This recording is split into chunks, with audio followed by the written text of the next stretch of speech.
लोकसभा चुनाव में मिशन बिहार के तहत पीएम मोदी एक बार फिर से बिहार पहुंचे। इस बार उन्होंने नवादा के कुंती नगर में एक बड़ी चुनावी रैली की, जहां से बीजेपी की तरफ से विवेक ठाकुर उम्मीदवार हैं। पीएम के साथ स्टेज पर बिहार एनडीए के ज्यादातर बड़े लीडर मौजूद रहे और इसके साथ ही पीएम नरेंद्र मोदी ने अपने खिताब में केंद्र सरकार के 10 साल की हुसूलियाबियां भी गिनाई तो अपोजिशन पर करारा हमला भी बोला। अपने खिताब में पीएम मोदी ने कहा कि बिहार नीतीश जी की कोशिश से जंगल राज से बाहर निकला है।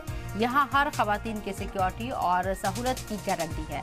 मैं कभी भूल नहीं सकता 2014 के पहले मुल्क में क्या हालत थी। वहीं इस मौके पर सीएम नीतीश कुमार और चिराग पासवान ने भी रैली से खिताब किया।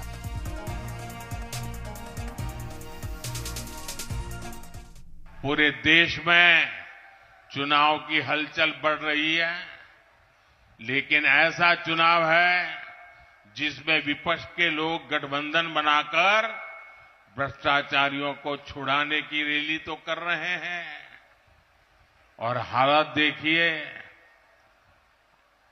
दो खेमे, दोनों के विचार देख लीजिए। मैं कहता हूं भ्रष्टाचार हटाओ, वो कहते हैं भ्रष्टाचारी बचाओ।